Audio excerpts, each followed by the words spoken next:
Hello! Hi guys, it's Inam Kafoor here with the Samsung Galaxy S4. We're going to take a look at safety assistance in this video and see if the Galaxy S4 can actually save you in an emergency. By emergency, I'm talking about those situations where you wouldn't normally have time to ring someone and say, look, here I am, I need some help. Safety assistance allows you to notify your contacts as to where you are via GPS and what's going on around you with the aid of taking photographs automatically using the front and rear facing cameras. And you can get to it by going to Menu, Settings, My Device, scroll down a little bit and you've got an option there for safety assistance. And the description that it gives it is, when an emergency situation is declared, emergency messages will be sent.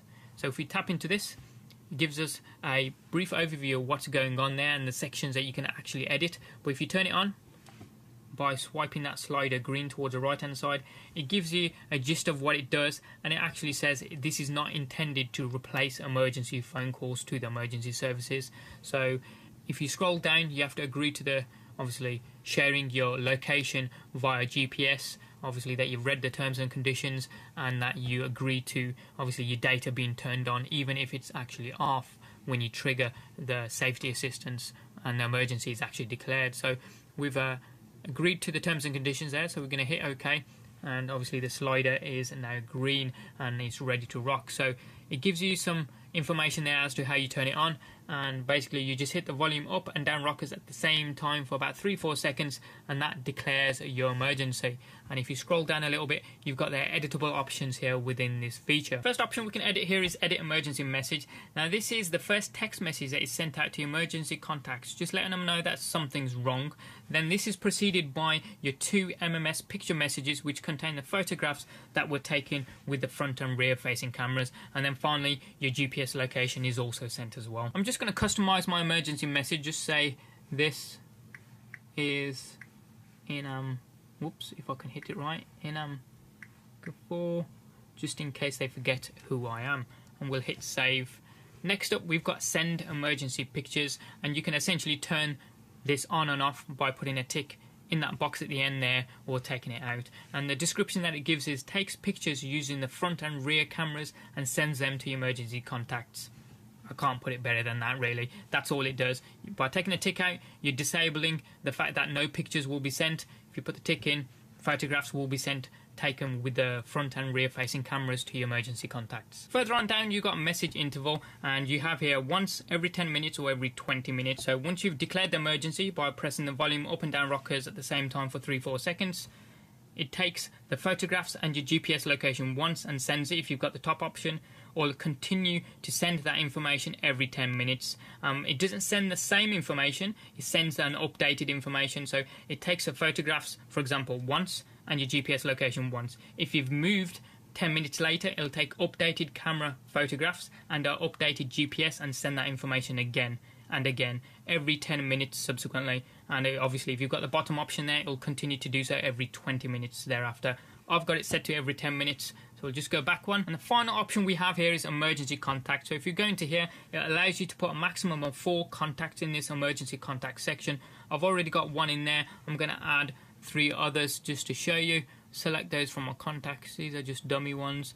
Hit done, and notice the add contact is grayed out, so you can't add any more. If you want to remove any from this section of emergency contacts, just hit the trash can, put ticks next to the ones that you don't want anymore, hit delete, and it removes them from this emergency contact section. So we'll go back, and that's all set, ready to rock. Let's see it in action. So here I'm in the park minding my own business here, and if I bring in the Galaxy S4 closer to the camera so you can see what's going on the screen, and I'll swipe down into the notifications area, and as you can see the Wi-Fi, GPS and mobile data are all turned off. Power saving mode is actually turned on at the moment, so we'll just lock the screen. Say for example I get mugged, I need to initiate an emergency, volume up and down rockers at the same time, and it should take photographs using the front and rear facing cameras at the same time. So here we go, 3, 2, 1, go.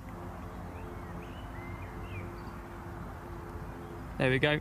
Phone's vibrated a little bit. It's more of like a haptic feedback type of vibration more than a proper vibration. So we'll just swipe into the screen. As you can see in the top left of the screen, you've got the emergency icon and the GPS icon there. So scroll down. If I can just bring the notifications area back down, there we go.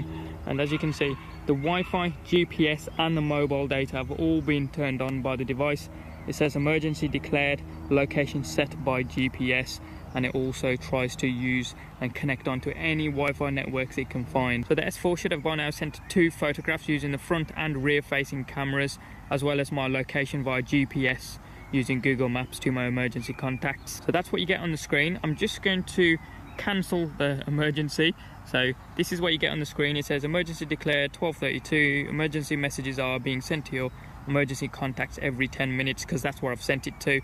Stop this emergency situation, yes, we'll say for now. Now what we want to do, if I swipe down into the notifications area, and as you can see there, it turns off the Wi-Fi, GPS and mobile data all at the same time when you obviously undeclare an emergency. So this time I want to show you what it does actually on the screen when you've got the screen turned on. Volume up and down rockers at the same time. So here we go, 3, 2, 1, go.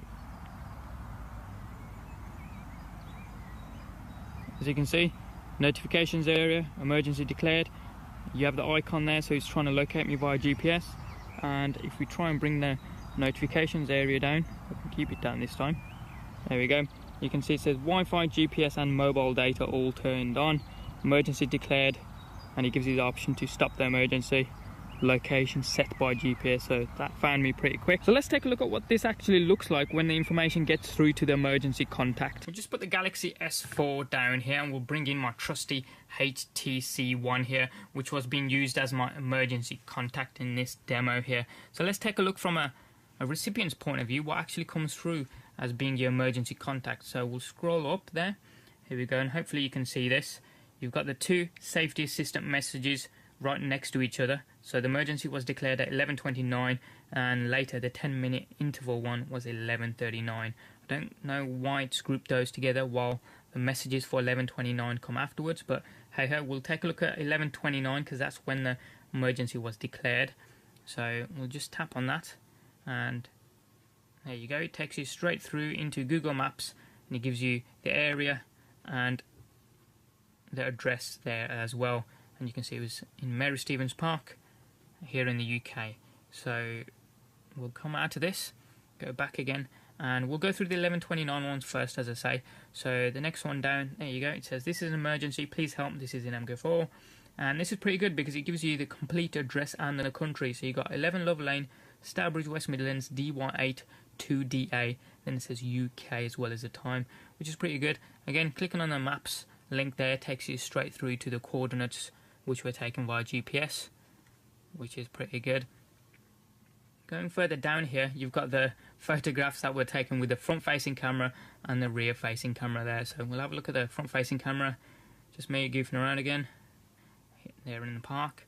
And if we take a look on the rear-facing camera, you can zoom in to the image as you normally would expect, because it's just an image at the end of the day taken via the camera. So those are the 11:29 ones. We'll take a look at the second set that were taken via the 10-minute interval setting. So again, you've got the message there saying this is an emergency, please help, and I'm going for and the address. And notice the address is different because we moved around for the second 10-minute interval. So this time it's 123 Heath Lane, Stourbridge, West Midlands, DY8 1BB, and the country being the UK. Whoops, and the time there as well.